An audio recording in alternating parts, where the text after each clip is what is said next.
Next time you want to win a bet with that guy who always claims to be an expert on muscle cars, ask him to name a handful of intermediate-sized GM muscle cars from the mid-70s. Even the most boastful poseur will be able to spit out at least a few names from the 60s and early 70s. Models like the Pontiac GTO and Chevy Chevelle will likely be at the top of the list. But ask about anything from the mid-70s malaise era, and you'll probably get a blank stare. Maybe it's just us, but the malaise era gets a bad rap due to things like ugly bumpers and LoPo smog motors, both born with issues that hardly matter in today's aftermarket. GM was certainly not immune to that criticism, and the GMA body platform that was used between 1973 and 1977 is no exception. Even though nearly everything built in that era was glacially slow, the GM intermediates of the mid-1970s offered some beautiful shapes and a very capable chassis, making them perfect candidates for modifying today. Well, what is a Colonnade A-body, you ask? In GM parlance, the A-body referred to the mid-size intermediate chassis, which was a body-on-frame design whereby the vehicle's driveline and suspension were assembled on a perimeter frame chassis, and then the body was decked onto the frame afterwards, making the assembly process relatively easy. In this regard, the 1973 to 1977 GM A-body was no different than the 1964 to 1972 A-body that came before it, but with one big difference: better rollover protection for the occupants. The name Colonnade refers to the car's 3 pillars, and unlike earlier hardtops with just 2 pillars, the Colonnade cars, both coupes and sedans, all had B pillars as well.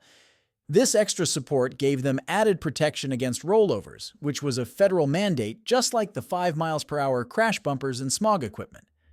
The pillar design on the A-body coupes looked sexy, and when combined with then-new computer-aided suspensions, could become adept performers.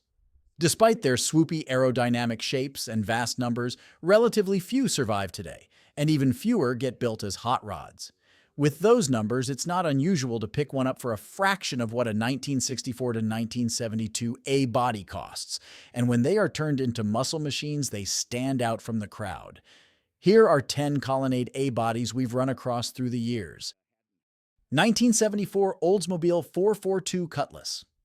Almost simultaneous with Pontiac's release of the 1964 GTO was Oldsmobile's introduction of the upscale 442 muscle car, which was based on the F85 Cutlass. In most people's memory, the 442 falls off the radar after 1972, but it still soldiered on with the new Colonnade A-body platform. While exceedingly rare today, autoarchaeologist Ryan Brutt discovered this M-code 350 CI-powered 1974 Olds 442 in a barn. 1974 Pontiac Lemons.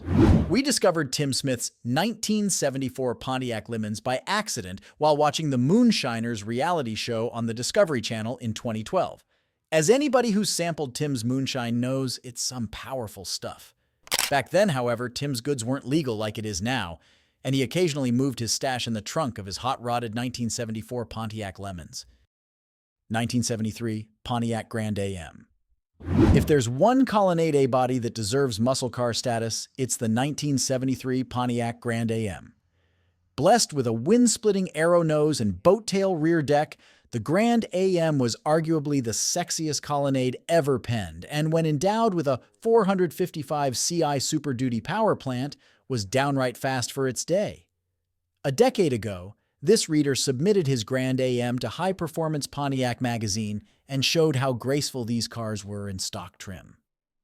1976 Chevy Laguna S3. Steve Yoder's 1976 Chevy Laguna illustrates how perfect a spare-no-effort Colonnade A-body can look and run. The high 10-second quarter-mile machine is still a luxurious street cruiser, even with its Dominator-fed 454 CII big block Chevy. The 1975 to 1976 Laguna model featured an iconic sloped nose that was designed for NASCAR's high-banked superspeedways.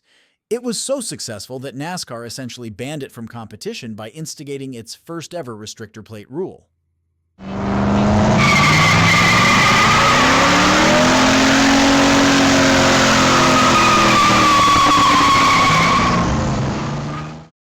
1974 Chevy Malibu. Nothing epitomizes the heavy Chevy look like Brian Grove's 1974 Malibu. It wasn't born with its current 572 CIF1 R-Procharged big block Chevy, but it looks like it should have been. Brian has taken it on the Hot Rod Power Tour and runs over 150 miles per hour in half-mile racing competitions. The Malibu is the base trim level under the Laguna S3, but it's also mechanically related to the Chevy Monte Carlo, which is also built on the Colonnade A-body platform.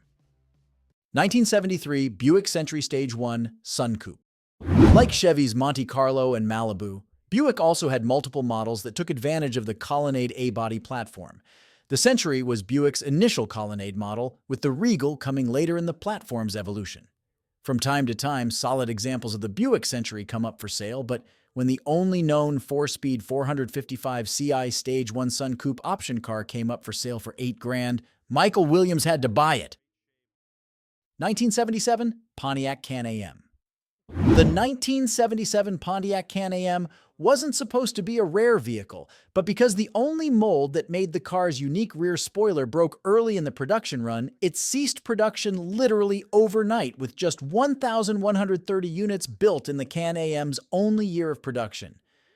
With a 400 Ci V8 lifted right off the Trans Am order form, these were purpose-built machines. Notwithstanding, Bob Cook's example eschews the stock 200 horsepower mill for a much more potent 462 CII bullet that propels the GM Intermediate to low 13-second quarter mile.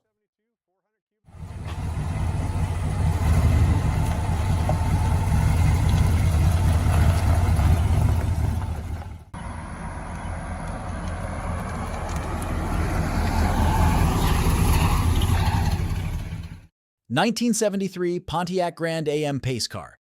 We leave you with one more 1973 Pontiac Grand Am, this one being a rare one of 9 NASCAR pace car that is the only known survivor.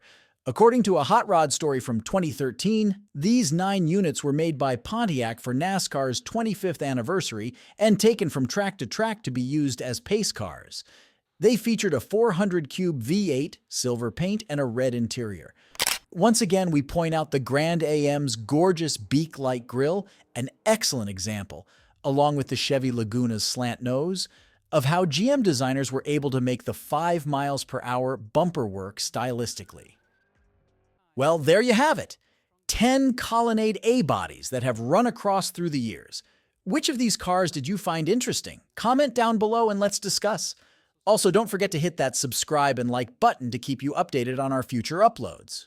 Until then, I'll catch you on the next one.